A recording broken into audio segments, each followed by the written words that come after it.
چی گویرا ارجنٹائن کا انقلابی لیڈر تھا۔ وہ 14 مئی 1928 کو ارجنٹائن میں پیدا ہوا۔ چی بنیادی طور پر میڈیکل کا طالب علم تھا۔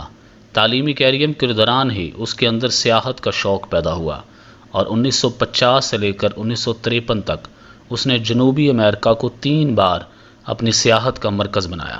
اس سفر کے دوران چی کے مشاہدے میں بے پناہ اضافہ ہوا اور وہ اس نتیجے پر پہنچا کہ تقریباً تمام جنوبی امریکہ اس وقت کٹ پتلی حکمرانوں کے زیر تسلط ہے اور ان کی آڑ میں سرمایہ دارانہ نظام یہاں جڑ پکڑ رہا ہے، جس کے پیچھے کوئی اور نہیں بلکہ امریکہ بہادر ہے۔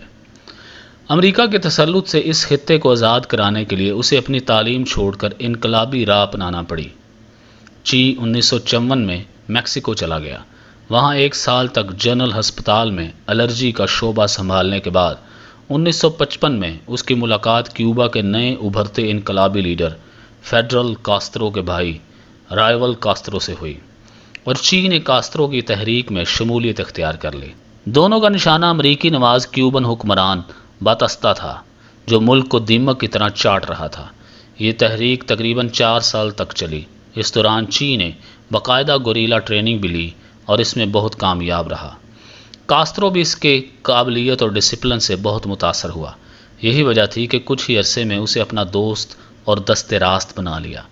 چی جیسے انقلابیوں کی بدولت ہی وہ وقت دور نہ رہا جب 1959 کی پہلی صبح کٹ پتلی حکمران ملک چھوڑ کر فرار ہونے پر مجبور ہو گئے اور انقلابیوں کی حکومت آ گئی۔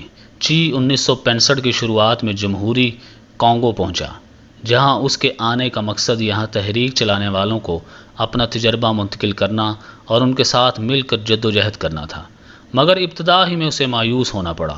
کانگو میں تحریک کو شروع تھی، مگر لوگوں میں وہ ڈسپلن اور جذبہ موجود نہیں تھا جو کسی تحریک کی کامیابی کے لیے ضروری ہوتا ہے۔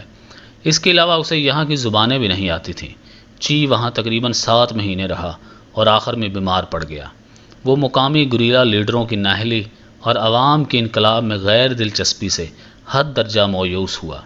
اگرچہ وہ آخری دم تک وہاں رہ کر لڑنا چاہتا تھا، مگر کاسترو کے خصوصی پیغاموں نے اسے وہاں سے نکلنے پر مجبور کر دیا۔ صحت بہتر ہوتے ہی چی نے اگلی سرگرمی کے لیے بولیویا کا انتخاب کیا، جہاں ایک اور امریکن نواز حکومت عوام کا خون چوس رہی تھی۔ وہ 1966 کے آخر میں بولیویا پہنچا اور ایک پہاڑی علاقے سے تقریباً 50 ساتھیوں کی مدد سے تحریک شروع کر دی اور شروعات میں اسے کافی اچھی کامیابیاں ملیں، مگر یہاں وہ جو پلان لے کر پہنچا تھا اس میں کئی باتیں اس کی توقعات کے برخلاف تھیں۔ ان میں ایک عوامی سپورٹ کی توقع تھی جو کانگو کی طرح یہاں بھی نہ ہونے کے برابر تھی، بلکہ یہاں تو عوام میں ہی اکثر حکومت کے مخبر بھی تھے۔ دوسرے اسے یہ توقع تھی کہ صرف بولیوین آرمی سے مقابلہ ہے، مگر یہاں آ کر اسے پتہ چلا کہ امریکہ یہاں بھی پوری طرح موجود ہے اور اسے بولیوین آرمی کے ساتھ ساتھ امریکن کمانڈوز کا بھی مقابلہ کرنا ہوگا۔ اس کے علاوہ سب سے بڑا دھچکا اسے یہ پہنچا کہ کیوبا کے ساتھ اس کا ریڈیو رابطہ منقطع ہو گیا اور یوں مزید سپورٹ کی توقع بھی نہیں رہی۔ 7 اکتوبر 1967 کی صبح ایک مقامی مخبر نے قریبی فوجی اڈے پر چی اور اس کے ساتھیوں کے ٹھکانے کی اطلاع دی، جس پر فوج حرکت میں آ گئی۔ امریکن CIA جو کانگو سے اس کے پیچھے ہاتھ دھو کر پڑی تھی، اس آپریشن میں بولیوین آرمی کی بھرپور مدد کر رہی تھی۔ پھر پلان بنا کر چی اور اس کے ساتھیوں کے گرد پہاڑیوں میں گھیرا تنگ کیا گیا۔ تقریباً 1800 فوجیوں نے اس مشن میں حصہ لیا۔ CIA کے انہیں گائیڈ کر رہی تھی۔ چی اور اس کے ساتھیوں نے اگرچہ مقابلہ کیا، مگر وہ مٹھی بھر تھے، جلد ہی مارے گئے۔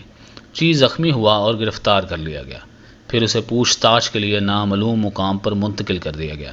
چی ایک آسان موت کی توقع کر رہا تھا، مگر جلاد نے پلان کے مطابق آڑی ترچھی 9 گولیاں برسائیں اور اسے بڑی اذیت ناک موت سے دوچار کیا۔ چی گویرا کو مرے 45 سال سے زائد عرصہ گزر چکا ہے، مگر وہ ابھی تک لوگوں کے دلوں میں اپنے اصول، قابلیت، سرمایہ دارانہ نظام کے خلاف بغاوت اور انقلابی سوچ کی وجہ سے گھر کیے ہوئے ہے۔ چی ہر باغی کا ہیرو ہے اور اس کی شخصیت آج بھی کیوبا میں ایک نیشنل ہیرو کی طرح ہی ہے، اگرچہ وہ وہاں کا باشندہ نہیں تھا اور اپنے ملک ارجنٹائن میں بھی وہ کسی ہیرو کی طرح پڑھایا اور یاد کیا جاتا ہے۔